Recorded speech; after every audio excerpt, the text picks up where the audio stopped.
Welcome to the global phenomenon, Surviving the Survivor, where we're all just trying to survive in a rough world. Let's see how we look like. Are we really on the screen? And we started, Karm, and you're already worried about how you look. No, do you look good enough? Last time when we did the live one, we virtually fell off the side of the screen.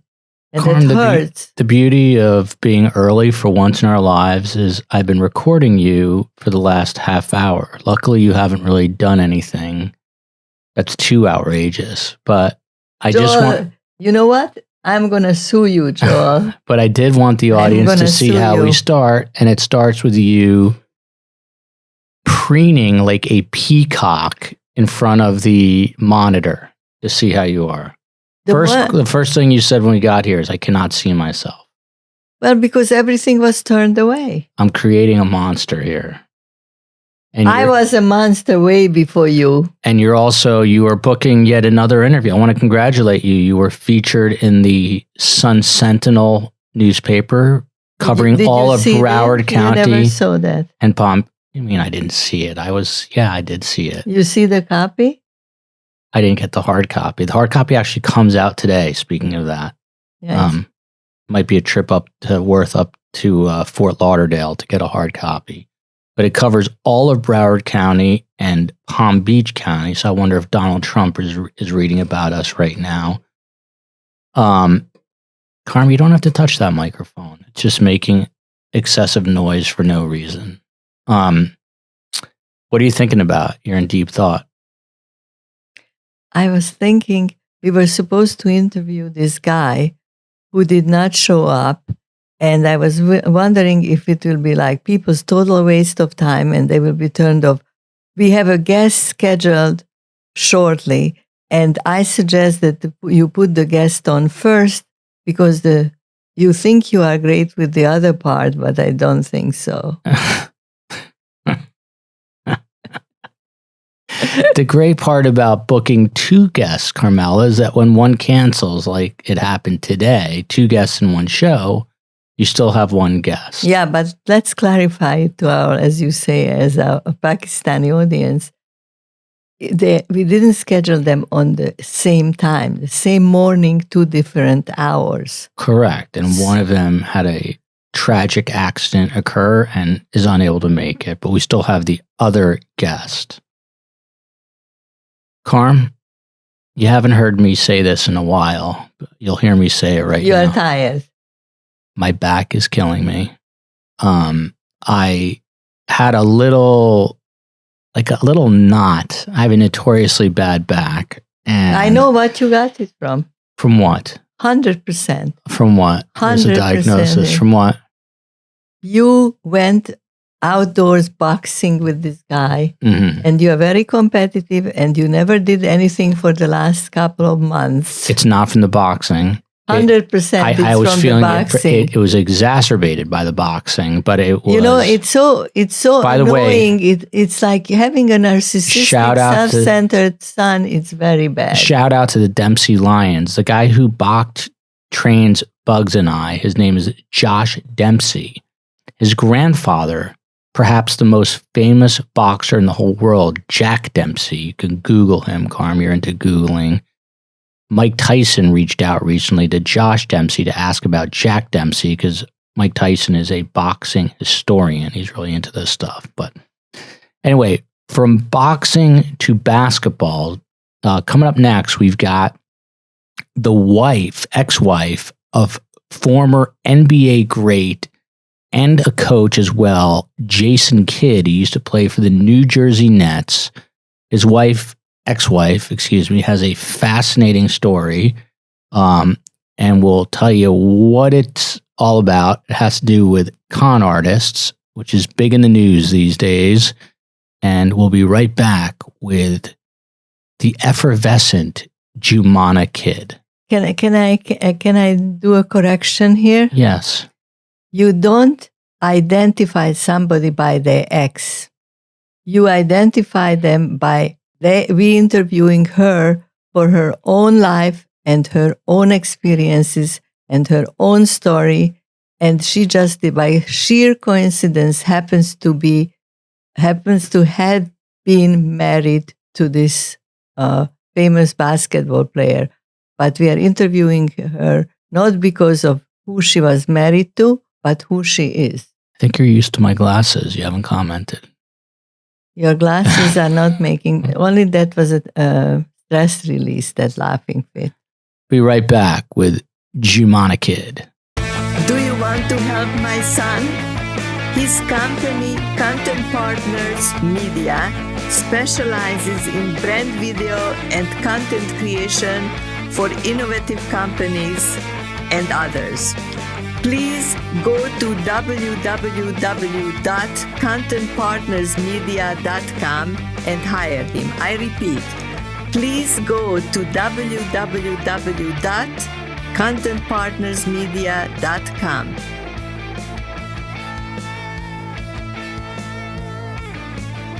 Welcome back to Surviving the Survivor.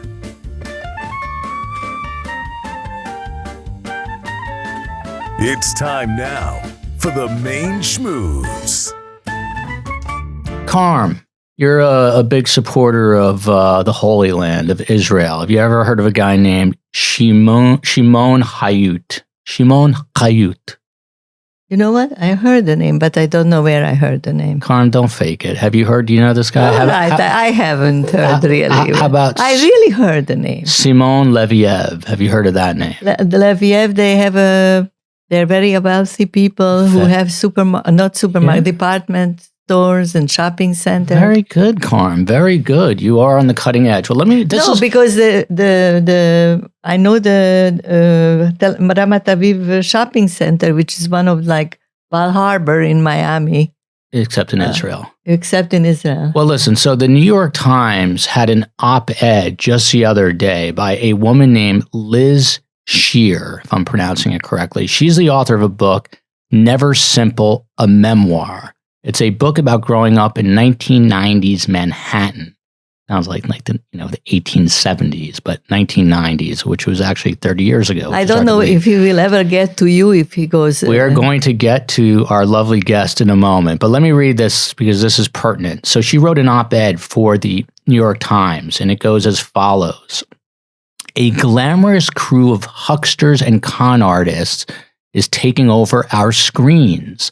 The broke heiress Anna Sorokin, who's better known as Anna Delvey, flounces through New York City, swindling the wealthy in Netflix's dramatization Inventing Anna. You didn't watch that? I told you and Dad to watch it. Did you watch it? No. You did not.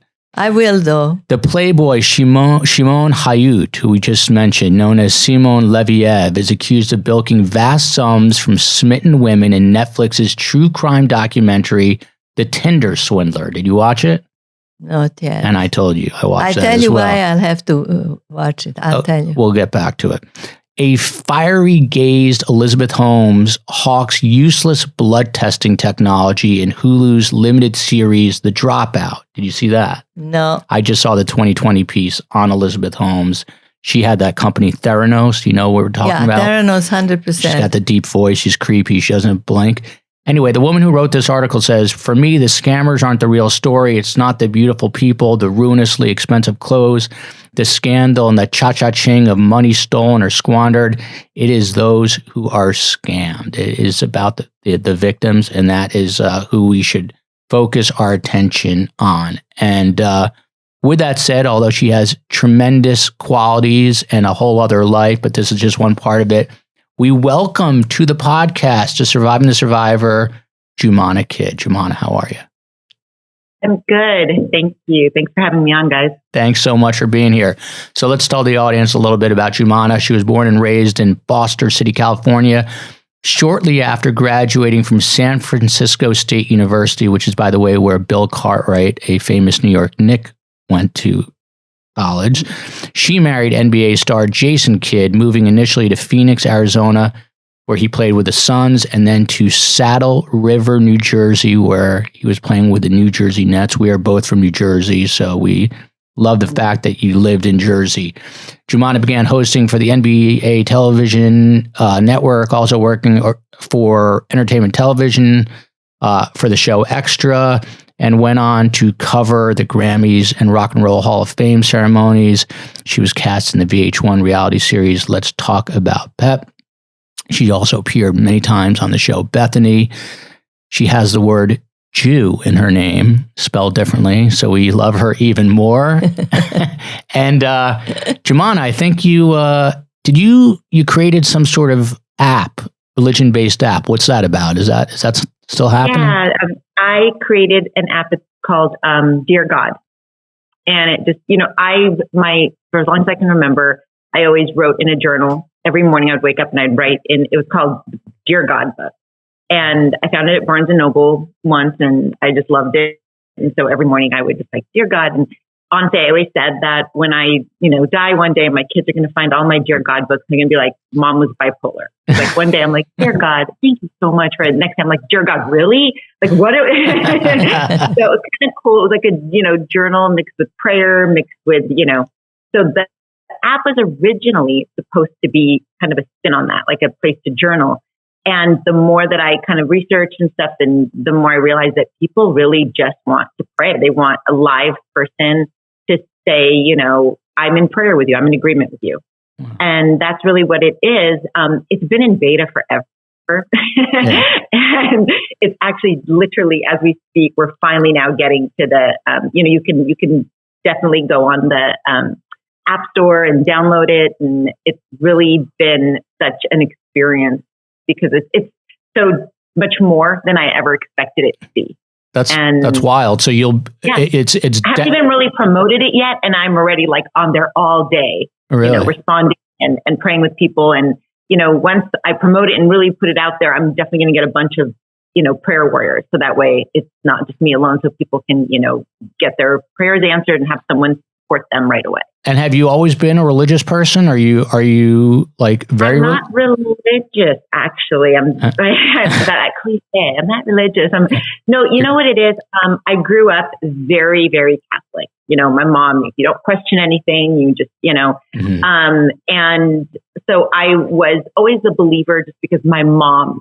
So like first of all, she's a saint. Mm-hmm. She's one of those people that like my daughter, his sister. Yeah, definitely not like you, Karm. No, I never said like me. Karm, if someone asks... I don't know. Your energy, you seem just like my mom. Like you just seem like a very positive, happy person. And to me, that's just where I see the God planted a seed, And so to me, it's not really about religion, because we have so many different faiths and so many different, rivers that all go to the same ocean.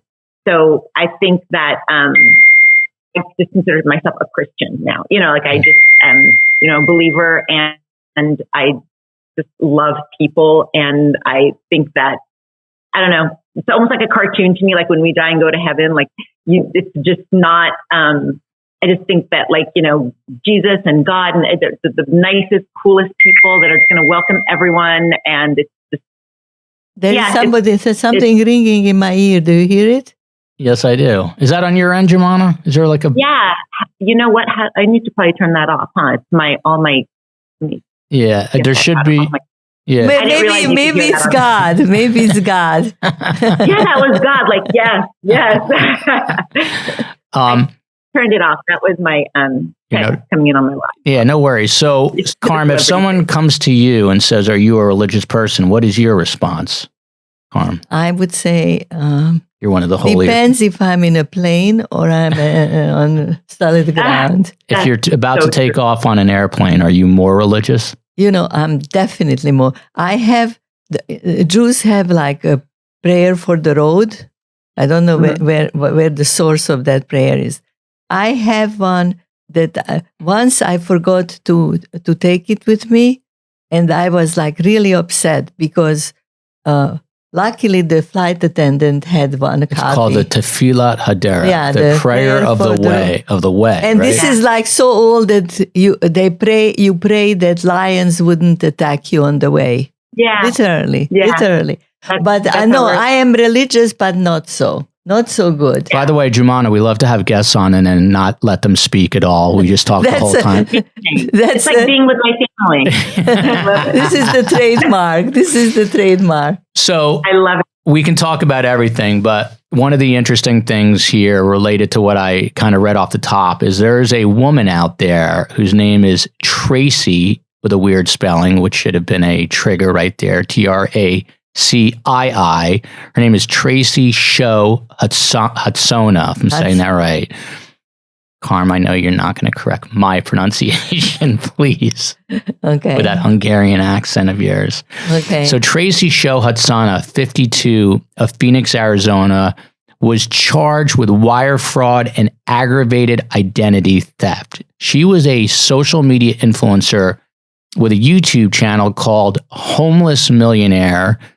And she isn't, but she should be sitting in prison right now. She probably will be, for allegedly funneling more than $1 million from the bank accounts of NBA star Jason Kidd's ex-wife, who's here with us right now, Joumana.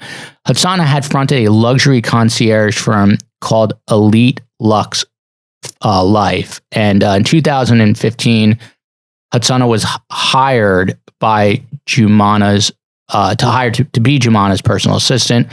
Joumana, since you're here and I'm butchering this, tell us, how did this all go down? So in a nutshell, I was moving to Los Angeles from New Jersey, and I had a little bit of a hiccup. I found out I had breast cancer. So when I moved, so I was like, am I going to move? Am I not? So my, I decided, I am going to move, but I'm going to need a little bit of help because I'm going to be going through radiation. And my kids were getting a little bit older where I didn't need the help around the clock. I didn't need, I needed help with, transporting them places because they weren't driving yet, and needed some help with small business ventures that I was doing, but nothing crazy. So the irony here is that my ex-husband's accounting firm is out here in LA, and I kind of knew someone there. So I asked them if they knew anyone.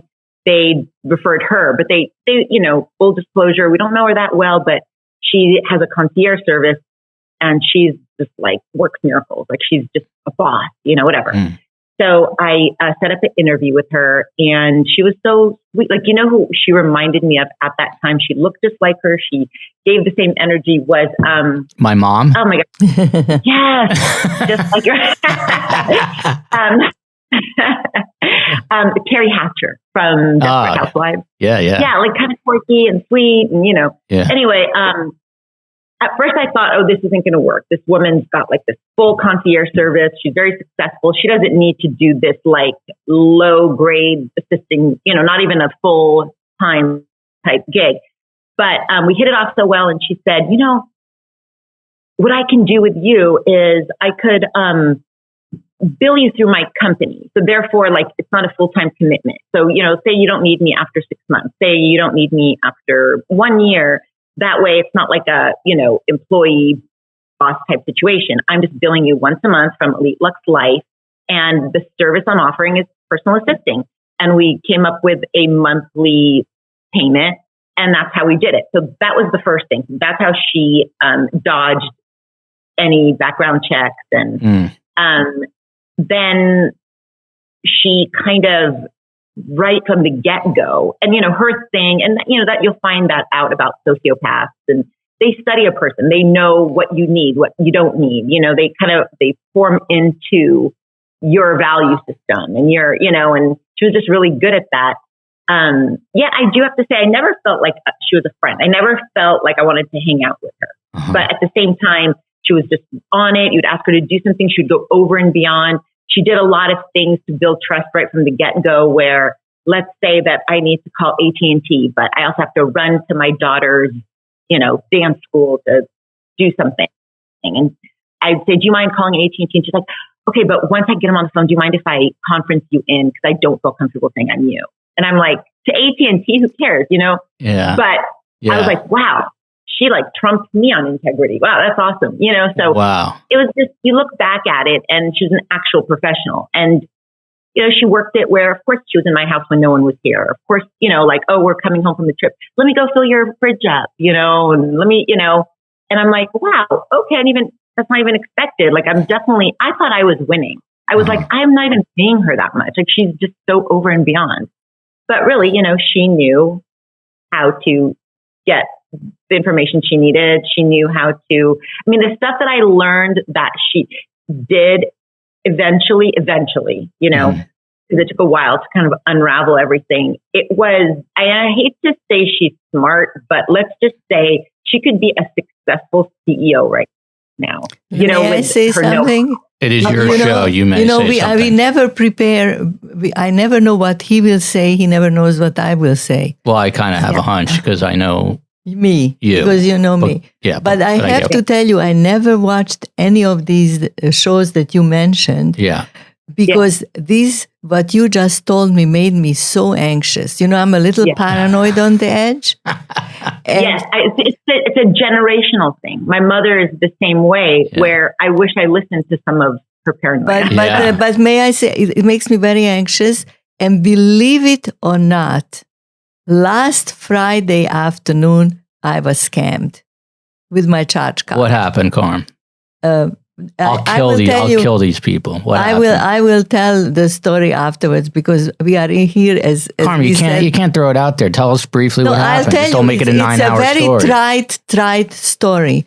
I always think that I am paranoid, so I'm protected because I'm always suspicious. I'm not ruining my life by being overly paranoid, Right.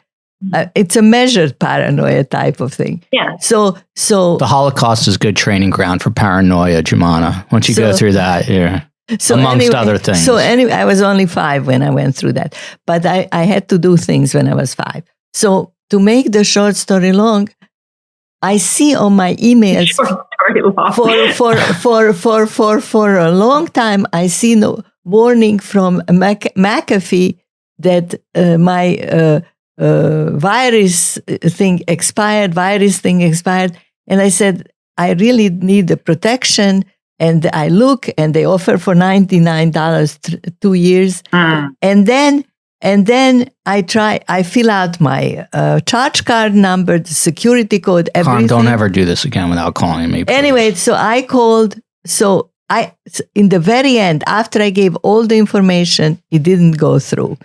So I called up my daughter. My granddaughter happened to be there. It's in New Jersey. They are in New Jersey.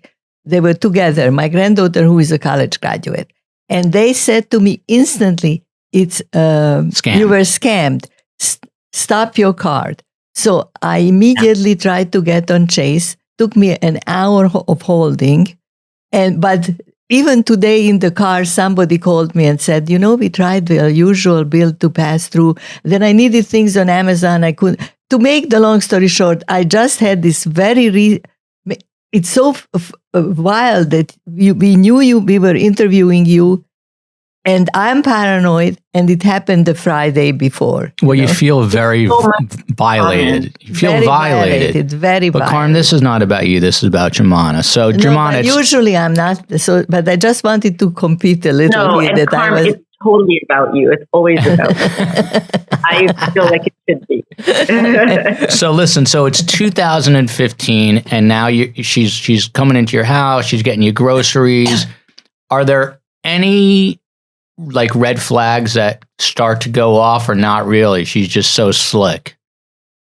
No, this moment she spoke Mandarin, she spoke French. Like I said, I always felt like, wow, why are you still even doing this? You know what I mean? And why aren't you doing the bare minimum? I kind of went in there thinking this is going to be a problem because I'm going to feel like she's barely doing anything, and I'm going to end up needing to, hire more help. And where it was the opposite, and the thing is, if she couldn't do it, she made sure that she sent her daughter, or she, like I said, I thought I was winning. I was like, wow, it's about time that, the cards are in my, favor.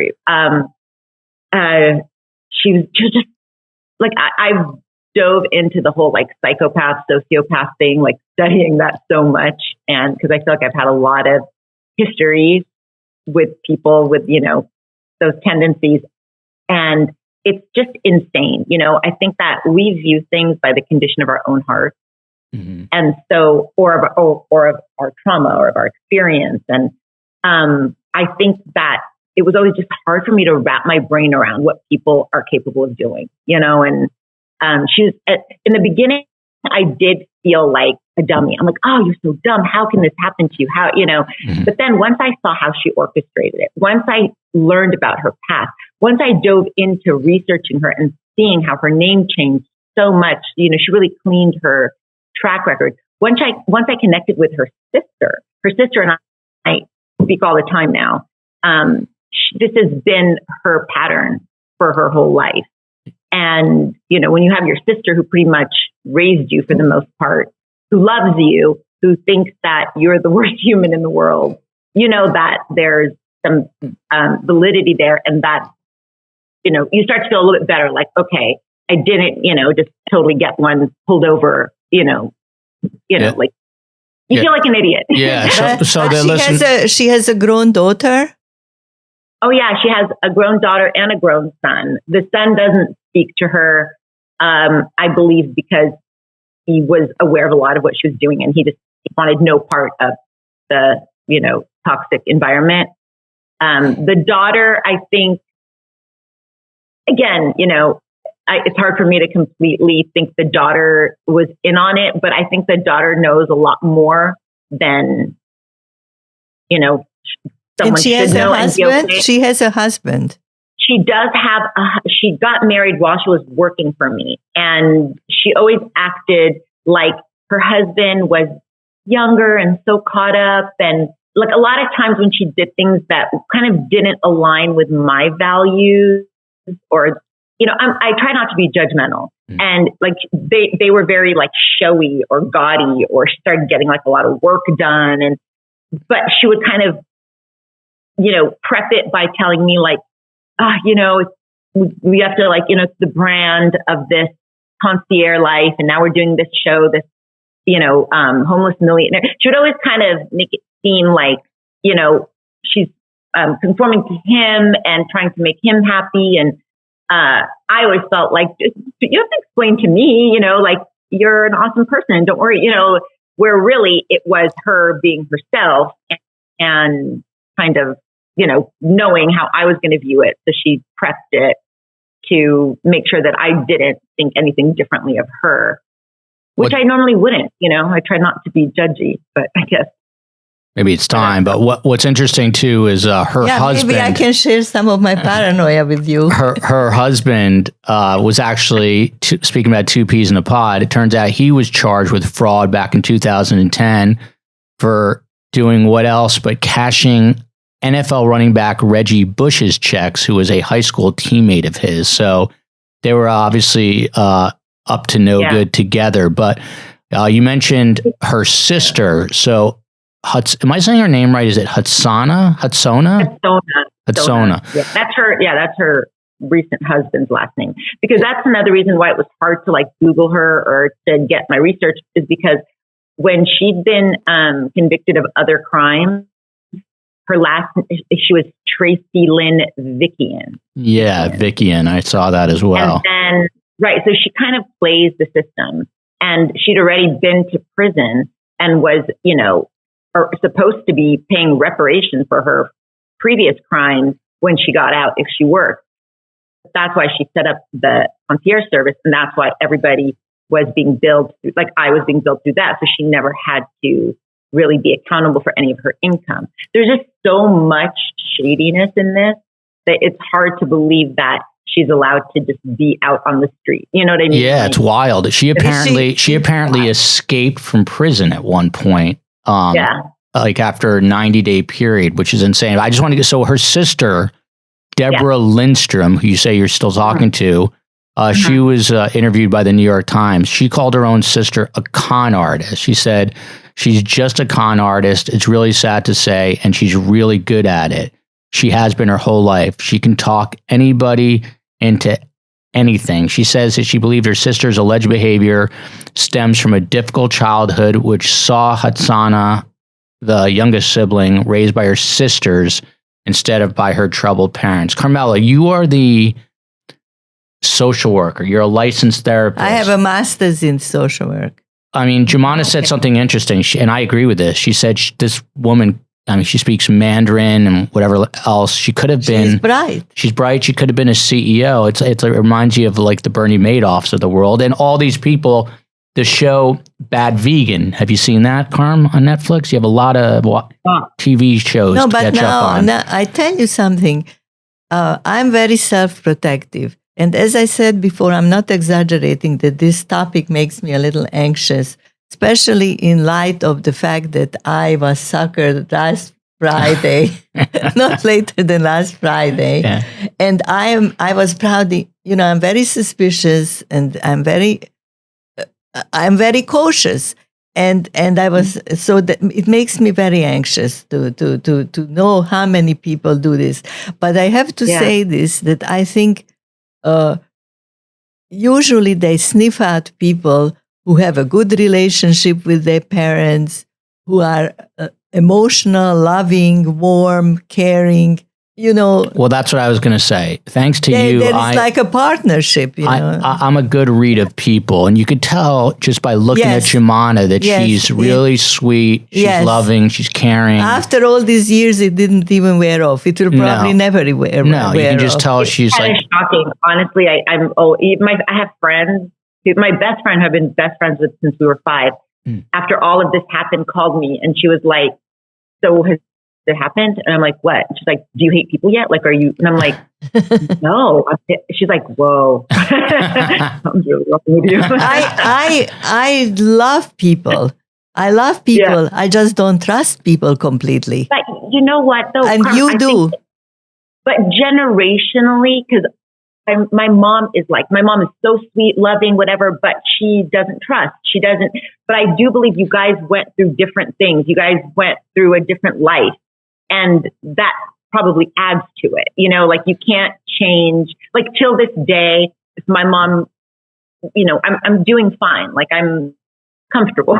My mom will be at my home and she'll like rip the paper towel in half, like give me, you know what I mean? Like she's always saving. She's always, because it's like built in, it's generational. You see, I don't see myself that I'm worried about money that much at all, but I have these pads that, to remove eye makeup or something. Yeah. And I tear them in two. I swear to you. And save half of it for the next time. I swear. And my mom says the same thing. It's not about money. It's just wasteful. And, but it was because, you lived in a time where you cared more about these things. We were, at this generation, we're wasteful.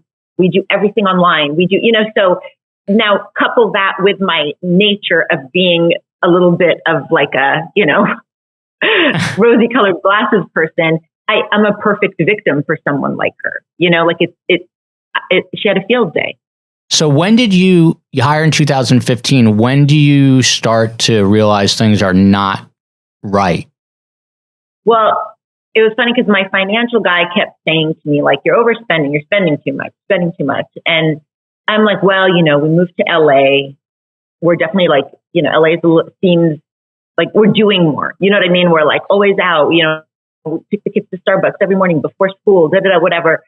So I kept on like, thinking that we've got to change our lifestyle. We were overspending, but he just kept on saying it no matter what I cut. Like, I mean, I had a dog walker and it sounds like Joel has a dog walker too. Joel dog has a dog walker. I cut Teddy's walk to like 3 times a week. Like I was cutting everywhere I can. And literally her walks are $10 a walk. Yeah. Trust me, I take so much shit from my mom for having a dog walker, but I work. It's the consistency that Teddy needs. Yeah. The dog walker is the least of my worries. I need to give my 3 kids up for adoption. How many children do you have? She has 3. So I have 3, and then I have a stepson who recently moved out at 26. Oh, wow. I got him in the divorce. Oh, yeah. So, yeah. And I've got that house that they just keep coming back. Like you think they've moved out. And then the next thing you know, I'm like, oh, hey, my daughter is away for college, but because she goes to Loyola Marymount, she's home after school. I'm like, dude, you have an apartment. We pay so much for it. Joumana looks like she's 22. By the way, she's young. She's younger than me. And I have a 8 a 6, and a soon-to-be 3. I don't know what I did. I started way too late, but so lucky. I married. Oh, enjoy it. I married young, Joumana. I married young. He got married in California. I married a woman from LA. He goes to me on the day of his wedding. I thought he would have the buyer's remorse the morning of, because he waited so long. But he comes to me and he says, "Do you think I'm too young to get married?" He was like trying to be funny. Do you think he was 42? 42. Nowadays, that's the new 22. Like, it's pretty normal. A lot of my friends are getting married later. I need Joumana's skin regimen. I'm getting my crow's feet. You just need my lighting. You just need my light. Yeah. What did she say? I didn't hear that. The lighting in here. The lighting. The lighting. It's all about the lighting. As my wife says, it's all about the lighting and the angles. Yep. That's right. He has a beautiful young wife from California. From LA. Yeah. From LA. I'm coming to LA. Yay. Yeah. So there was another victim. Her name is Jacquline Ellman. She was getting a divorce as well. And I think she was moving from LA to Palm Springs or the other way around. And her Gucci bag started to go missing amongst other couture items. But she said, speaking of Hutsona, I don't know how to say it. Don't forget about it. Doesn't matter. Screw her. She's a thief. It says she just knows how to navigate a person. This is this woman, Ellman. She acts very reliable and she becomes very close to you as though she's your friend. She almost knows when you're in a position to help, and she works it to the end. But she makes it where you offered up. She works the angle and that she's in a bind and she doesn't know what to do. Did you find that as well? Yes, I think that towards the end, I found that more because so embarrassing. But we had an incident where something did surface with a credit card, and she confessed, I would have never thought it was her ever. And she, sort of positioned it where she came to me and confessed and just told me it was the biggest mistake of her life. And it was just pressure from her husband. And, it's just so hard because he's so young and she's trying to keep up. And she just gave me some BS and literally fell to her knees and started crying. And she was like, "You should call the police. I cannot believe as successful as I've been my whole life, I can't believe that I failed to this point." And, it just really, it's like reverse psychology. It's like you're looking very reverse psychology. And and here I am thinking okay, I'm going to be smart about this. If I turn her in, number one, she's going to have the book thrown at her, and that's not fair. She's a decent person. She just made a mistake. Yeah. Second, I'll never get any of my money back because everyone who gets robbed like that, you turn the person in and that's it. You know what I mean? The banks aren't giving you your money back, nothing. So I'm like, I'd rather figure out a way for her to pay this back because it was $100,000. It was a big credit card. So I said to her, okay, here's what we're going to do. And I wrote out this thing, she had to sign it and everything. It basically said, if I find anything else, I'm going straight to the authorities, that it's just this one chase card and that you're going to pay it back. You're not going to work for me any long on an administrative end. I'm changing all my passwords, whatever, but you can still run errands. You could still do things that, are helpful in other ways. And I'm whatever I would normally be paying her, we'll just credit to that, so basically she'll be working it off and she would give me $5,000 or either $5,000 or $10,000 every month, depending on what she had. So I kind of thought, okay, that's smart. And then once that's kind of done, or at least close to done, I can really sever my ties. But it never sat right. And now that curiosity was, opened, yeah. Did you discuss this with anybody that you trust? No. You see, this is I wonder, it's a very interesting psychological thing because, earlier on we talked about, now this is completely out of context, but I will mention I'd go straight to mommy if this happened to me. Joel would probably discuss it with me. Well, unless Yeah, but anyone I would have told would have went straight to the police, and they would have made me go straight to the police. So I was thinking, I'm making this decision. I think she's decent. I'm going to give her grace. It was dumb. No. I agree with yours. I understand what was going on in your thoughts about the police. But here is what happened.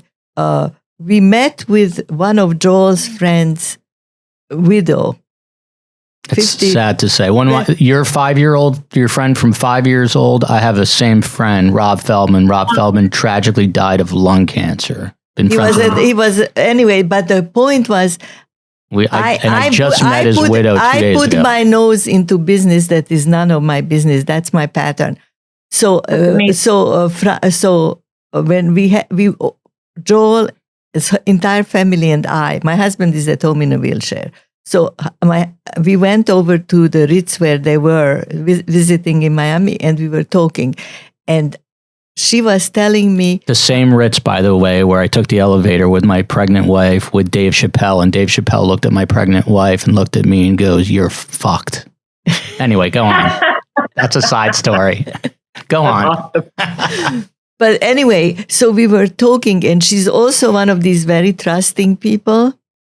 And even though Friday I made a fool of myself, I have a lot of whatever it is. In Hebrew, they say chutzpah. I have a lot chutzpah. Yeah, I have a lot of chutzpah. So I said to her, I said, "You have a financial advisor." Her husband left her money, and she has 4 children, and she has to.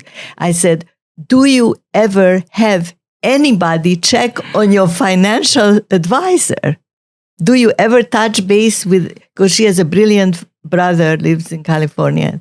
And I said, "You need to talk to an outside person. Otherwise, this hermetically closed thing, you almost become her accomplice by signing that thing." You're also leaving out a major part of the story, which is he's not just like this guy Rob. No, I'm not talking of Rob. I'm just saying this guy Rob managed $9 billion for Fidelity. He was making tens of millions of dollars a year. So this isn't like. I know what you're saying. Like, it's the whole checks and balances, and you should always have that. Exactly.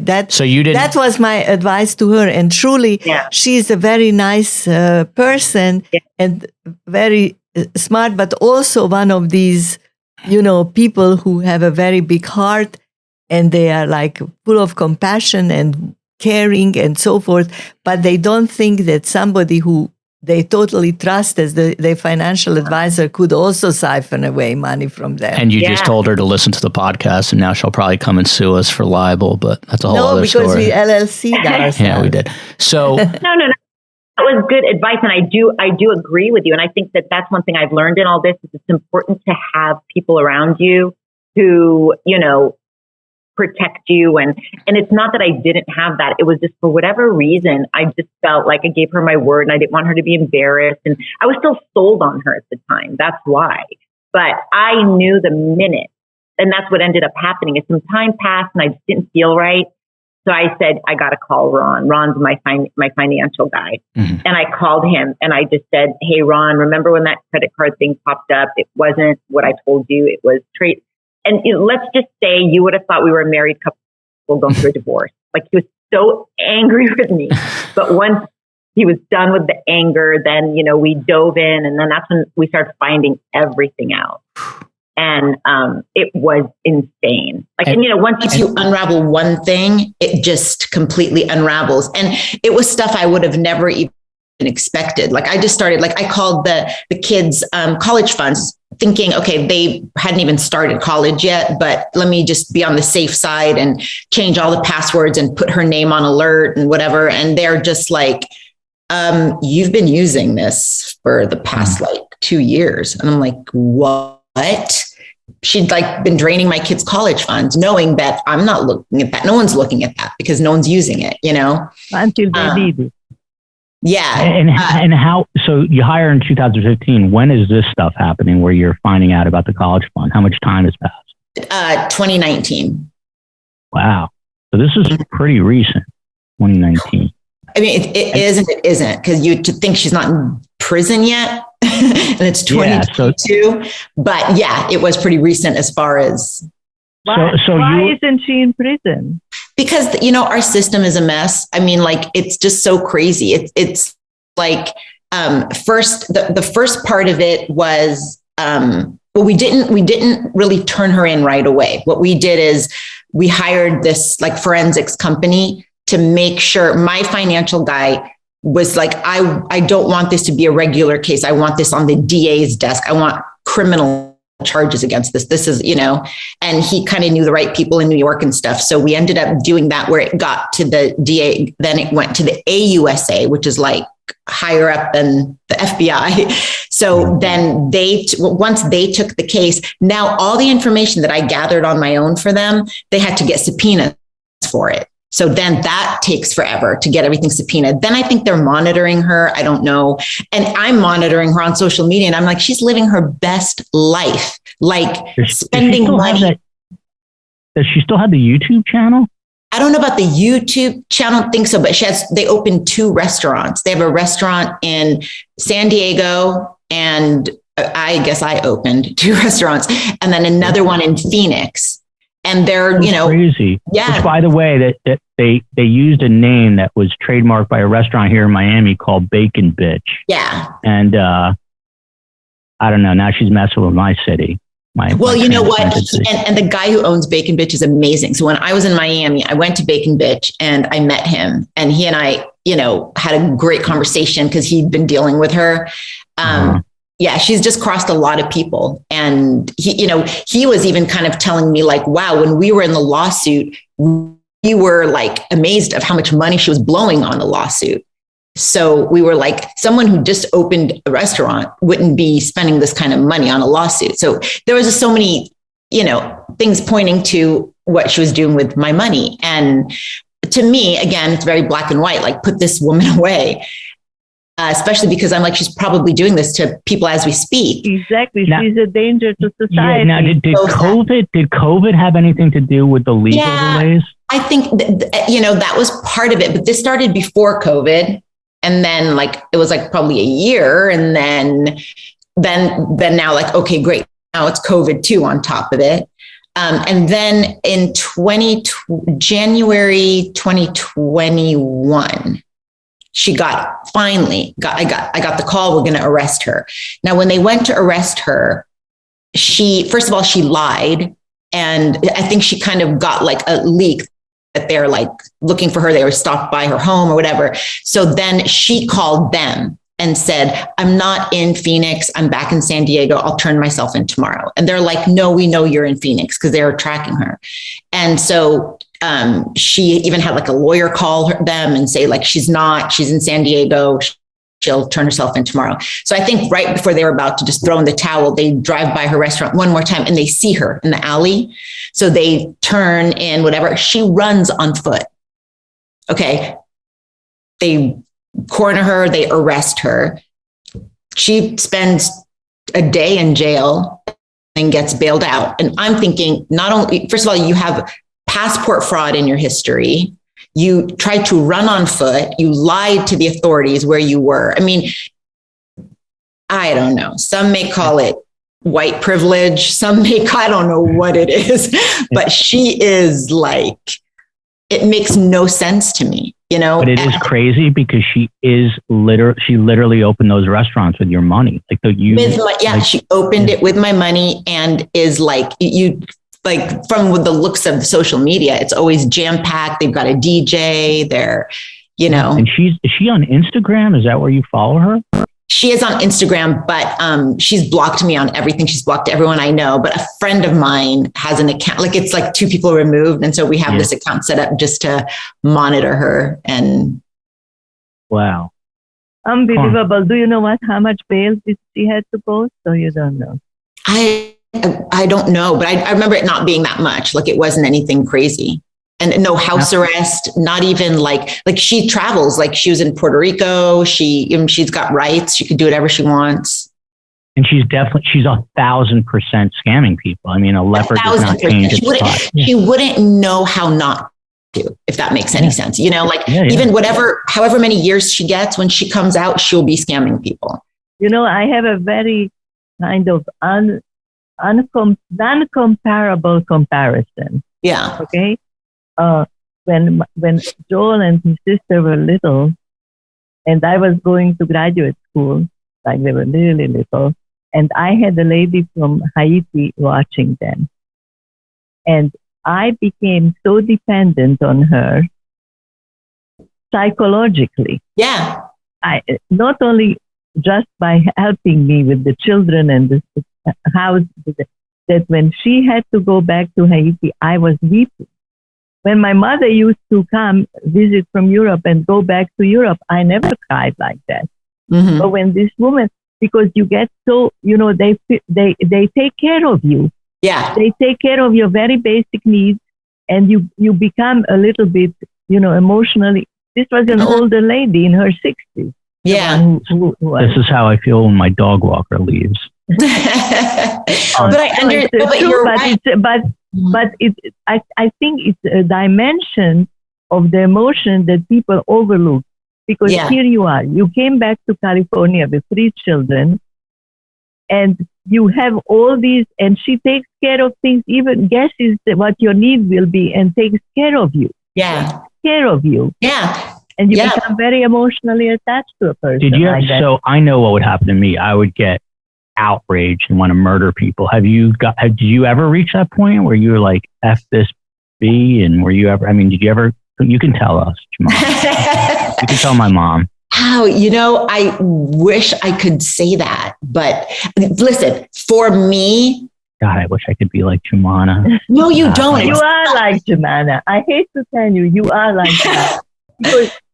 She's indirectly putting me down, putting both of us down right now. No. You guys are dumb. Like you. She's saying I'm too nice. He's too nice, and it's an insult. No, it's not an insult. But she's complimenting you for being nice, but insulting me for being nice. No, because but she's not. You're not like somebody. You never punched anybody. You never had a fight with anybody, really. You just get very obsessed with people. That's because I get my ass kicked. But I like to talk. Listen, I know you like to talk. But I'm the kind of person that, the joke around, my friends, my family is like, I could sit down with Charles Manson and like after about an hour or so, I'd be like, well, we had a hard life. And so I think Charles Manson. I think that I can be empathetic to a fault. And even with this, I think that's where I'm proud of myself, is that if someone told me that she was getting life in prison, I wouldn't care. I want her. And for me, that's a lot, because normally I would start to feel bad or just be like, well, she made a no, I want to see her like under the prison.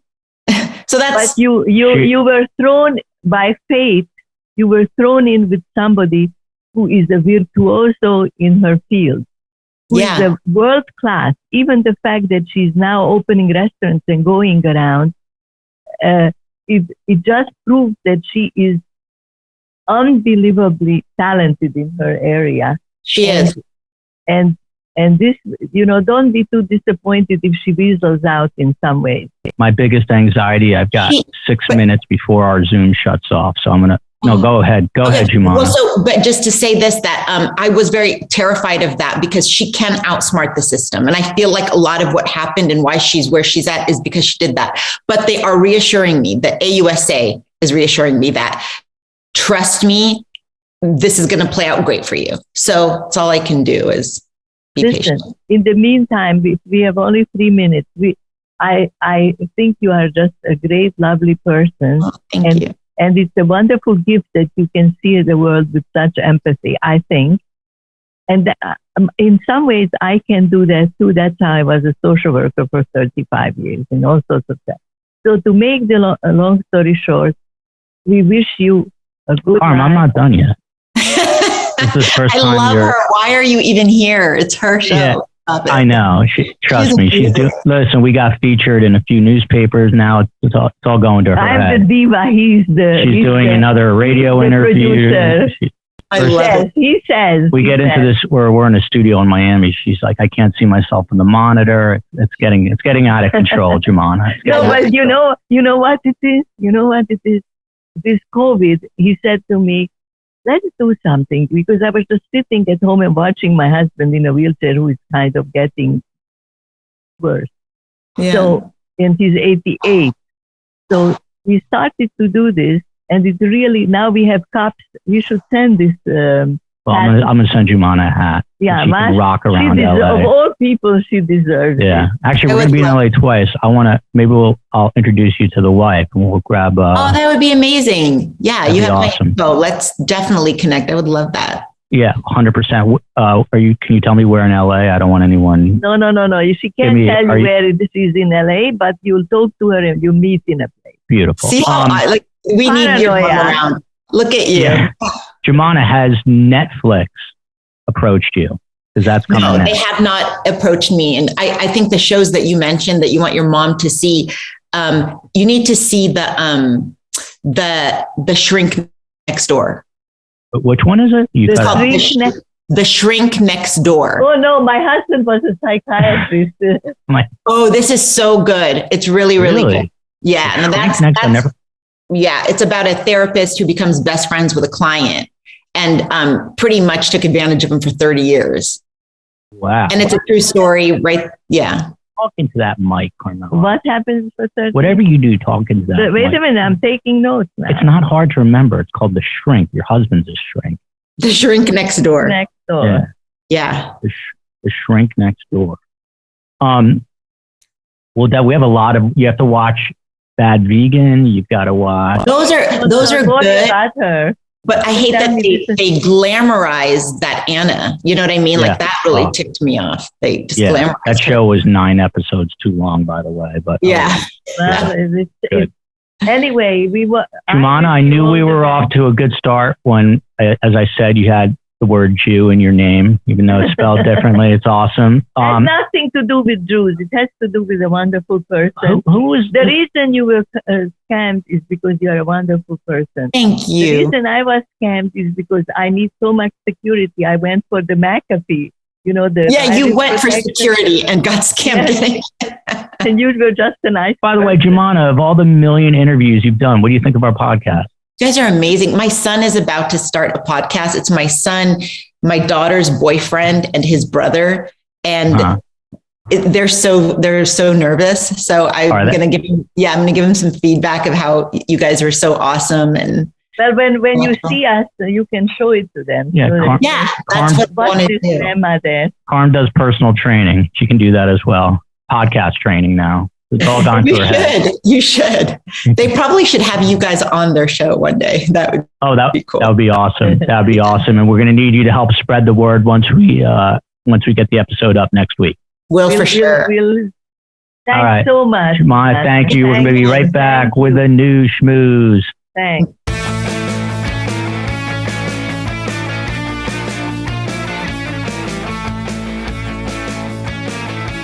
Welcome back. It's time for the news Schmooze. Karm, what do you think of Joumana?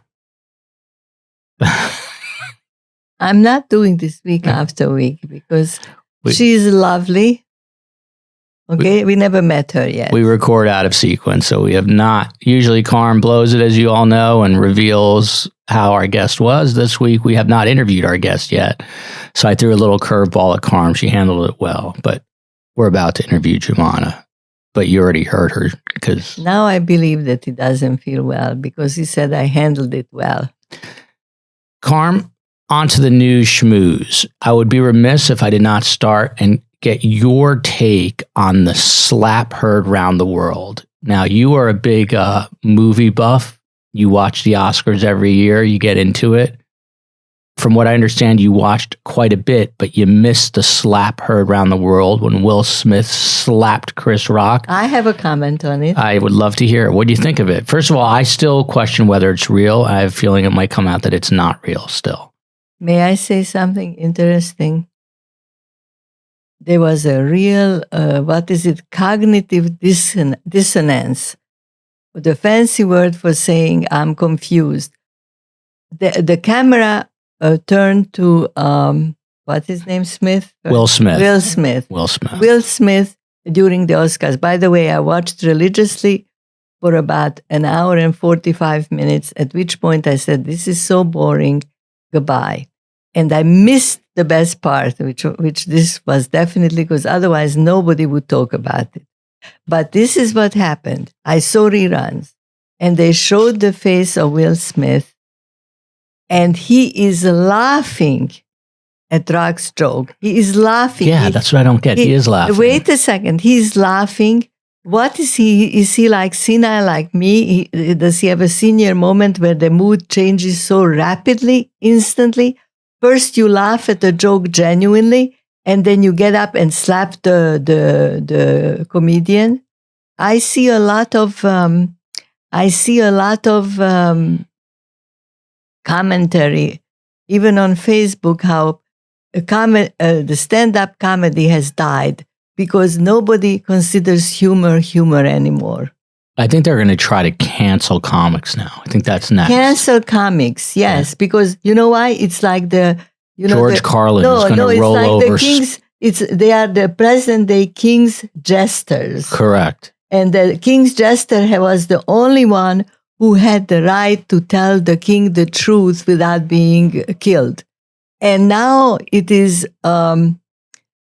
happening to the stand-up comics. How can you be funny if you cannot insult anybody? That's why I'm not funny on these programs. Well, let me ask you something. Do you think that... I can't insult anybody publicly. Did you think that... Do you think that Will Smith is in such a celebrity bubble that he's just completely out of touch with reality and just had a moment where he snapped? What's your...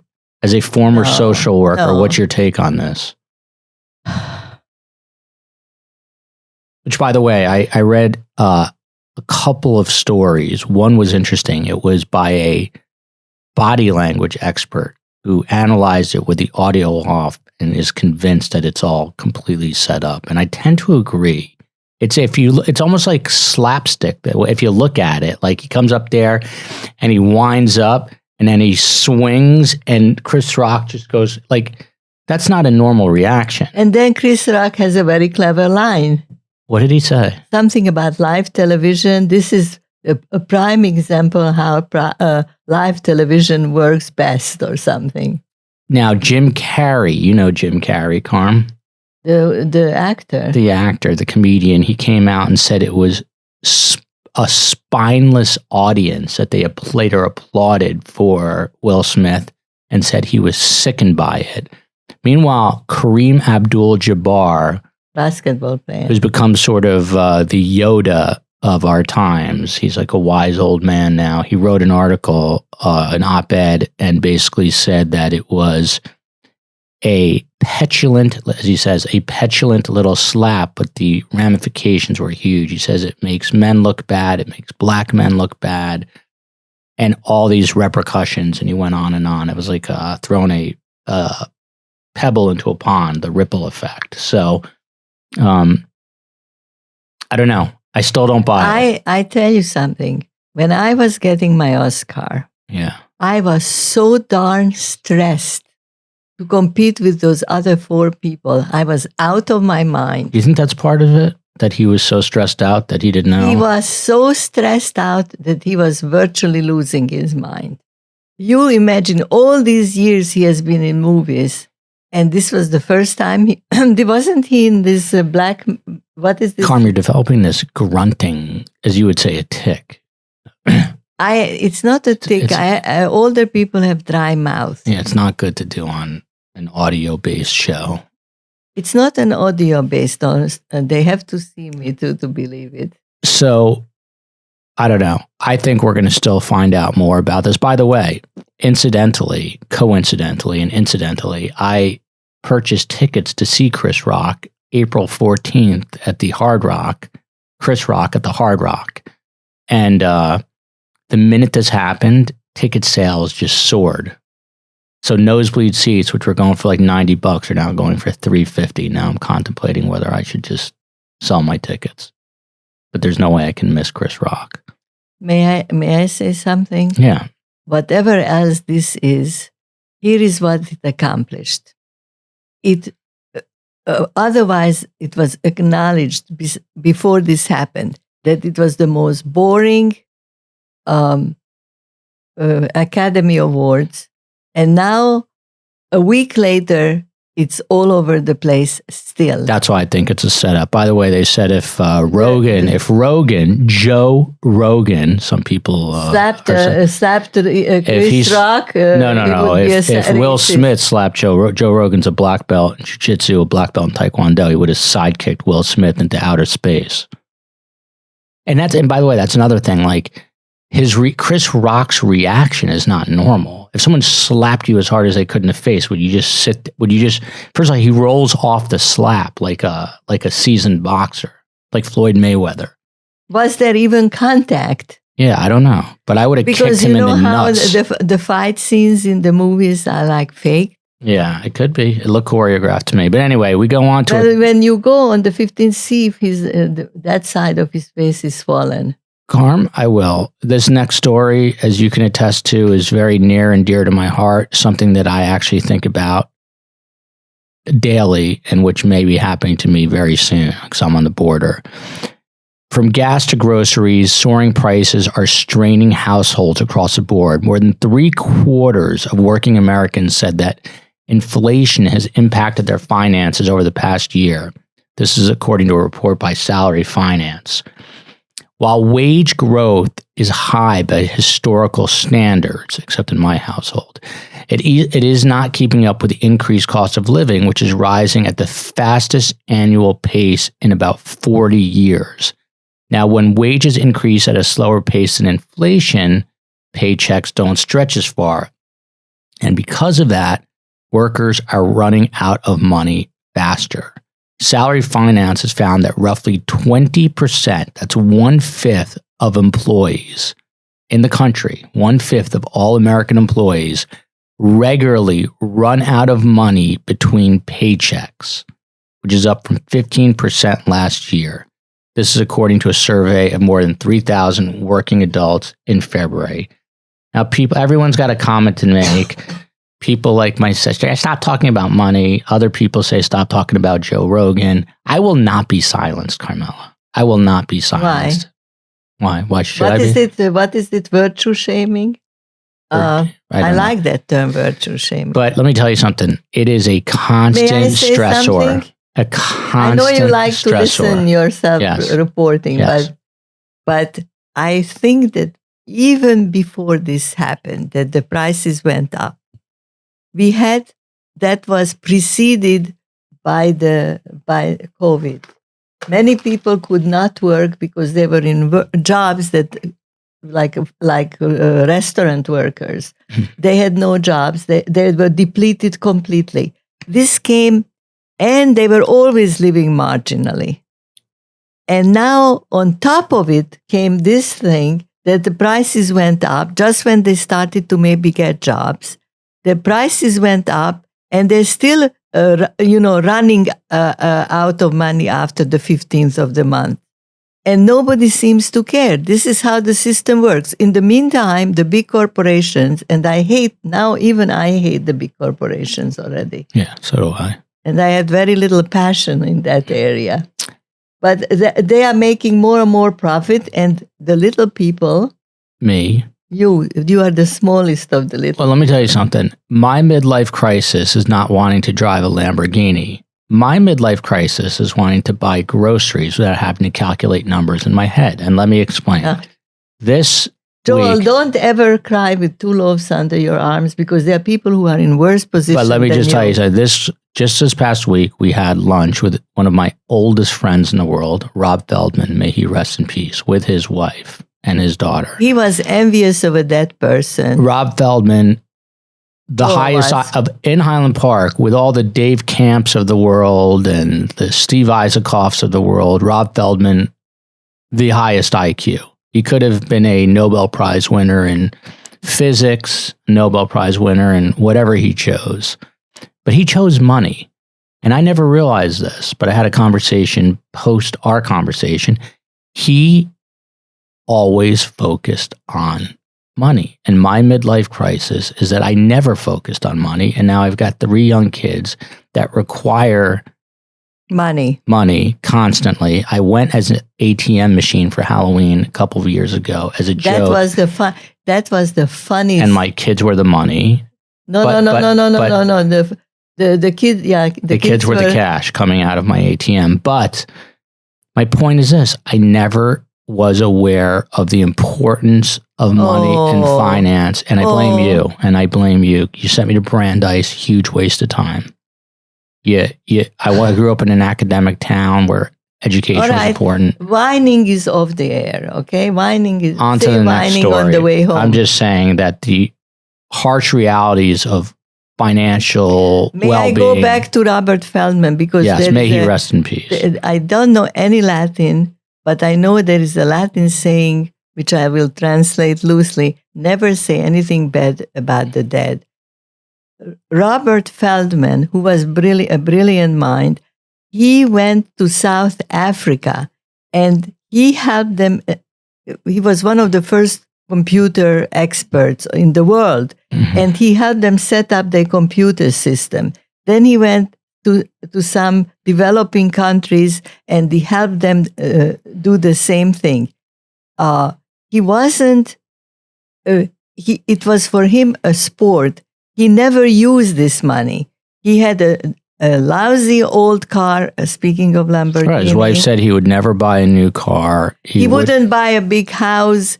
He was a very modest person. It was more like a mathematical exercise. His grandfather was a mathematician. His father was our friend. He was a brilliant guy. Well, may he rest in peace, and let's change the subject. I'm bad at math, too. On to the next story. Internal White House records from the day of the attack on the U.S. Capitol were turned over to the House Select Committee, and they show a gap in President Trump's phone log of 7 hours and 37 minutes, including the period, let me finish, when the building was being violently assaulted. This is according to documents obtained by CBS News chief election and campaign correspondent Robert Costa and the Washington Post associate editor who you may have heard of, Bob Woodward. The lack of an official White House notation of any calls placed to or by Trump for 457 minutes from 11:17 a.m. to 6:54 p.m. on January 6, 2021 means there's no record of the calls made by Trump as his supporters descended on the U.S. Capitol, while battling overwhelmed police and forcibly entering the building, prompting lawmakers and Vice President Mike Pence to flee for safety. Let me hear you spin this. Okay. And by the way, I am not going to spin this. Bolton said that they were using burner phones. Who was in the administration? Okay. And I will tell you how they did it. Yes. I will tell you how they did it. How? He borrowed somebody else's phone, and now they have to subpoena those people's phones, and they will see on those phones when were the calls made and in what direction and so forth. Now, the problem with the subpoena is that the Justice Department, I don't know how you got this. I'm an expert on this. Okay, the Justice Department has to approve, let's say, if they say we are not turning over our phones. Correct. People, let's say he asked the janitor to turn him over his phone. Okay? Yeah. What's your point? The point is that they also have to find out whose phone he used, and then that person may just rather go to jail than turn over his phone. Maybe it was Jeffrey Epstein who lent his phone. What's the bottom line is Trump was absent for this whole time. Incommunicado. No, he was not absent. His phone was absent. He was incommunicado. You're a good lawyer, Karm. What? You're a good lawyer.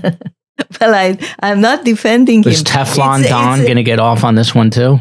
Can I just say something? Yeah. This is such a lack of imagination. This is like, so he didn't use his own phone. He used somebody else's phone, and they discovered he used he didn't want to use his own phone, so he used somebody else's phone. So you're saying Teflon Don is it's smooth and clean. He's going to get off, is what you're saying.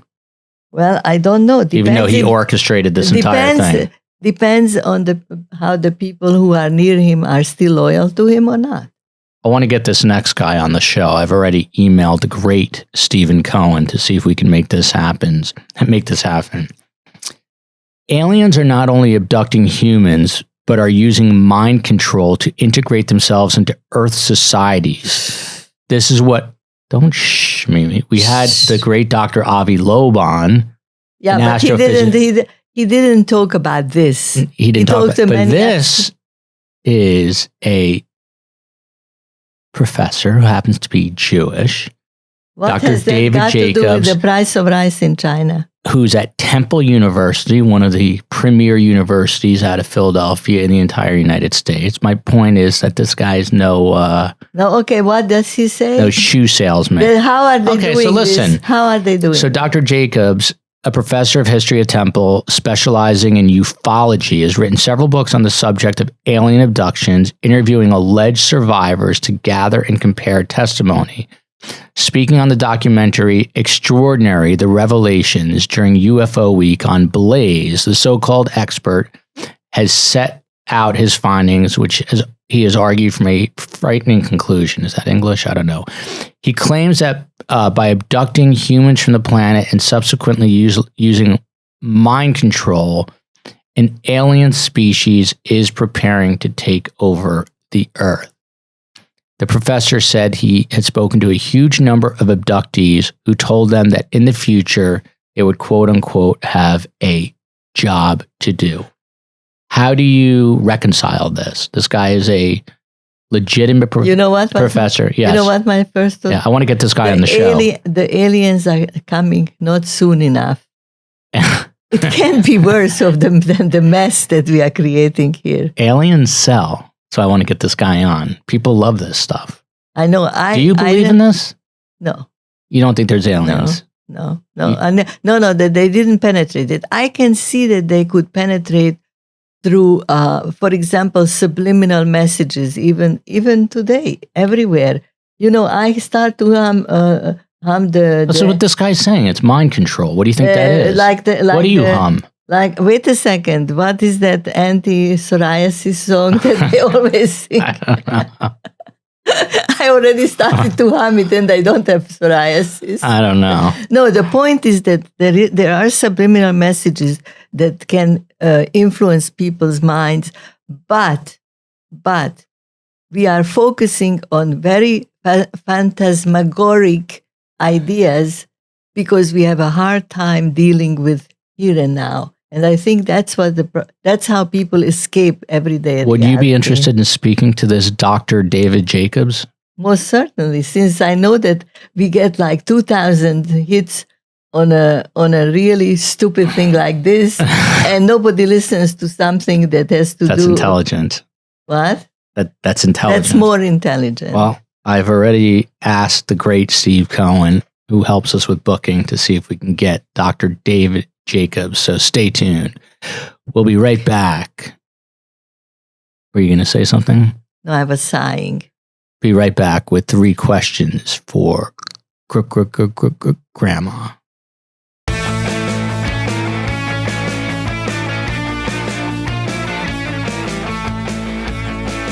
It's time now for 3 questions for Grandma. You're looking into deep space, Karm. What are you pondering? No, I'm thinking of what's going on. It's weird. This is the first podcast ever that we've had time where we weren't rushed, where we didn't get here late, where we didn't have to slam things together. Out of 10, 9 times, who is late? I would say me. Okay, that was honest. Go ahead. Do you think we're talking too much today? Are we boring our audience? No, you put it after the interview so people can switch off. I'll give them few times. I will say, this is a good moment to switch off. This is a good moment to switch off. Now, these are some solid questions. I have to be honest. I was once again working my 17th job the other day and completely forgot about 3 questions for Grandma. It's a good thing that my daughters FaceTimed me last night while I was working, covering a classical Ukrainian concert. By the way, did you catch that on the news? Of course I did. I would stay up even if I'm that tired. You know, I'm going to say something that's going to shock you, but I think I'm going to start to take my kids to see things like classical music. I think it's important. Not just the UFC and rodeo. You hear classical music, you don't see it. Yeah, but not just the UFC and rodeo. Please. I mean, you are working on them having a common sense. It's a real talent. And streetwise, but rodeo is a little pushing it too far. Well, I covered this concert, and this woman's name is Marina Radushina. She's one of the most world-renowned classical pianists. She trained under, I can't say his name, but he's the biggest composer in all of Europe from have you ever heard of St. Petersburg, Russia, Karmela? See, I was there, by the way. Dad told me the hottest women in the world are in St. Petersburg. He told me that when he got back from that trip. But I tell you that the hottest women may be there, but it's not the hottest weather. So they wear big fur coats. So how the hell do you know? Dad's 88. Does he still check out women? 100%. I'm proud of him. Very good. Question number 1. I like this. This is a very relevant, pertinent, perceptive question. When girls are pregnant and pee, what happens if the baby comes out? That's what they want to know.